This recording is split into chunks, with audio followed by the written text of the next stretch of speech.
Hi guys, welcome to Sportscene Culture Conversations, powered by Reebok. My name is Lerai and I am your host. Sportscene created this platform for us as the youth to have meaningful conversations about topics that are usually sidelined. Today we have 1,000 girls and Girl Up Johannesburg, and we're talking about how empowering one girl empowers an entire community.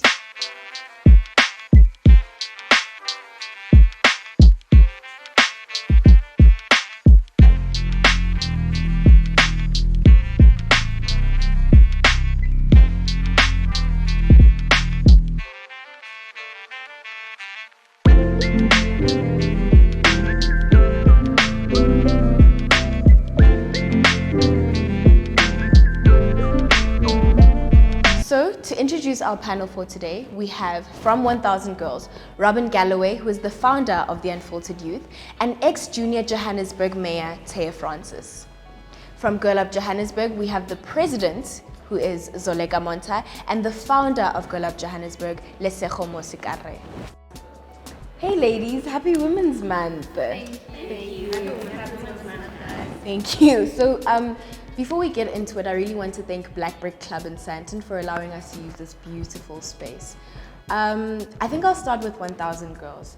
Please tell me about your initiative and what exactly it's about. So essentially, 1,000 Girls is a collaboration between Girl Up Johannesburg, the Unfiltered Youth, and Boys for Action, in which we're trying to educate the youth on matters of gender-based violence, but we're also trying to raise funds for 1,000 refugee girls in Johannesburg, where we are supplying reusable sanitary pads, which were made by Balesa Pads, and we're trying to maintain a long-lasting relationship with them. That's wonderful. And Girl Up Johannesburg? I think I'll speak to the founder. So with Girl Up Johannesburg, the main intention when I started the initiative, or when I wanted to really roll it out, was making sure that there's a platform that girls can express themselves on firstly. A platform that is all girl, run by girls, but also some of the issues that we look at would be within the framework of the average day in the girl child's life. So looking at what it looks like from the time she wakes up to the time that she needs to engage with her immediate environment, which most of the time is her household, and then school, and then exposed to everybody else on a societal platform. So I just really wanted to create a platform where you know that if you have issues with catcalling, you know that you can turn to the Girl Up Club, whether it's for information or whether it's for some type of guidance. So that was really it, a safe space where girls can be honest. Yeah. So I think before we are the founders of this initiative, before we are CEOs or students, whatever it is that we are, we're women. Each and every one of us here are women. So I want to ask you ladies, on a personal level, what do you think, or why do you think it is important to empower a woman, and how has that happened in your own lives? I think I'll start with you, Zoleka. Empowering a woman means empowering the whole community.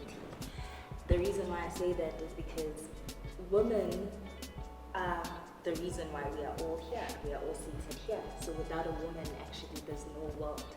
So I think it's important because also for the longest time, women have been, kept in a corner. They couldn't express themselves. They couldn't even vote. They couldn't do simple rights, but like now things are changing because of platforms such as Girl Up and platforms that allow girls to be empowered, to also empower themselves, because in as much as Girl Up is there and people join in a community, we want you to live there as a leader on your own, So I think that's why it's important to empower the girl child, and it's important for us to all invest in the girl child.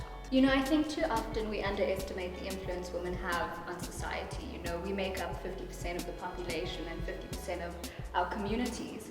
And so by us being empowered, we really do empower the community. Gender equality leads directly to the success of a country. We've seen this through our Happy Planet Index, with life satisfaction being a big pillar in that. So when women are satisfied, when women are empowered, the community is thus empowered. And I think personally in my life, a lot of my success is owed to the women who I grew up with, my mother, my grandmother, my friends from growing up, their mothers, I think a lot of our success is due to the women in our lives. And I think this whole topic of women empowerment seems so big. We have the SDG goal of reaching generation equality and gender equality by 2030, which means we literally have 9 years left, you know. But it seems like such a huge topic to grasp. But I think the most important thing and how each of us can participate this is by doing it first in our communities. And that's what each of you guys have done, you know. So just walk me through how your specific initiative is doing this thing of empowering women. I mean, with me, I think one of the things that I really believe in more than anything is sharing of information. Even when I started Girl Up, it was because I just felt like too much was gatekept. Too much was exclusive.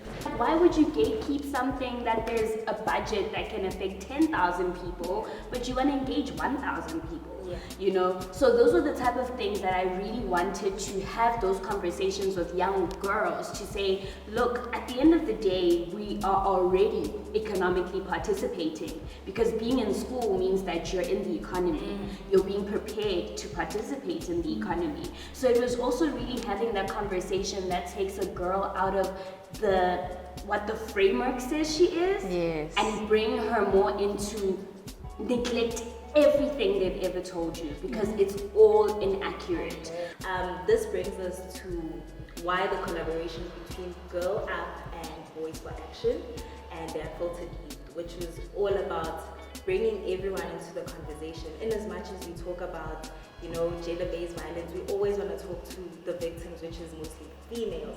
Why don't you bring in the boy child into the conversation and bring in the youth in general into the conversation? Just so we can all contribute something in making the life of a girl child better. So, yeah. And I think something that's very important to highlight is the fact that, you know, when I was approached to join 1,000 Girls as part of Unfiltered Youth, you know, I sort of thought about what could possibly be done. And I think one thing that's very, very important that we've highlighted as 1,000 Girls is that it's so important to educate people. And so I think that the way that we have done our education through our Instagram page and through Zoom calls in which we've had males, we've had females, we've had a group discussion, you know, I think it's so important for us to remember to educate people, but also in a way in which everyone is able to say how they are feeling about something. I think the only way that you're able to teach someone and to educate someone is to understand what they already don't know. And Robin, I think you touched on something that's very important. You know, when we're having the conversation about gender equality, it's not just something that has to be spoken about amongst women. You know, men need to get involved as well.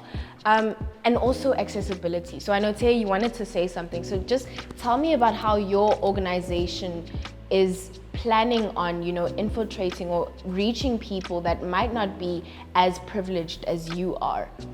So I think Robin touched on something that our campaign is very passionate about. It's being honest in our education. And I think when looking at women's issues, so many initiatives embrace women's issues, but they don't look at the whole picture. Yeah. Now 1,000 Girls looks at the whole picture and actually what women have to go through every day.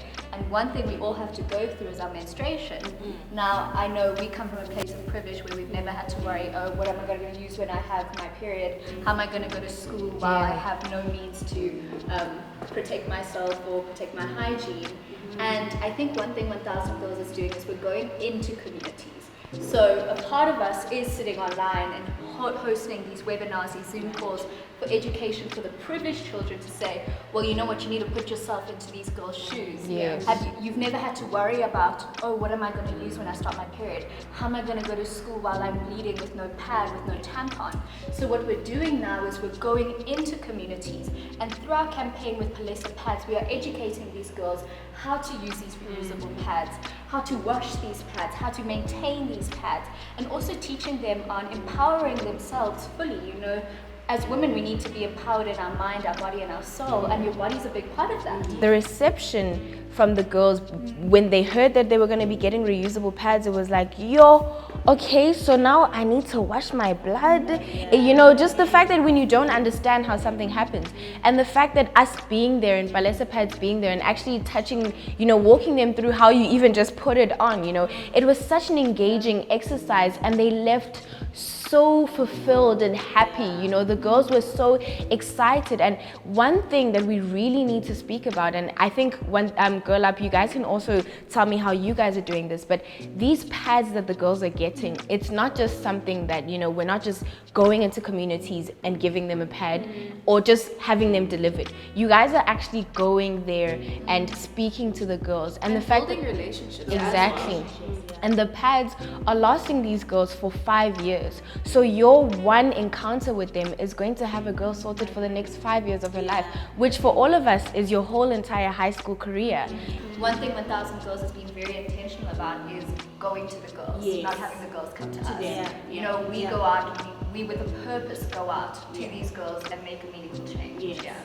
So you've spoken about, you know, the importance of having a lasting effect on the communities that you touch and the girls that you impact, you know. So how can everybody that's watching this episode, how can they get involved in your organization, in your initiatives? What can they do?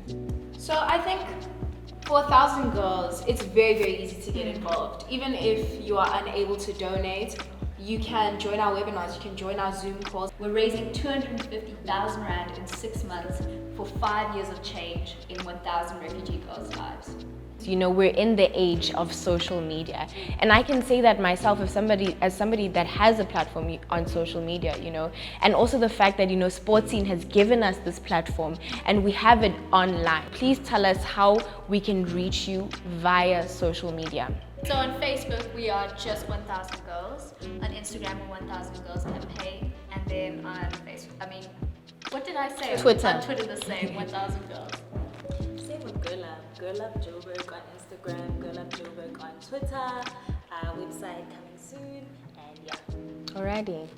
Thank you, ladies, so much for being here. You know, I'm so honored to be in the presence of such impactful change makers and ladies that are really, you know, coming to the party and empowering young girls. And what I can definitely say in taking away from this is that each one of you girls are really going and impacting communities. And that's what we're all about today, you know, so thank you so much. Thank you so much. So thank you guys for tuning into the conversation about when you empower a girl, you empower an entire community.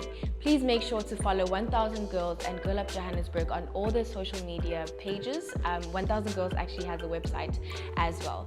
This is Sportscene Culture Conversations powered by Reebok. And once again, thank you to Black Brick Club in Sandton for this amazing space.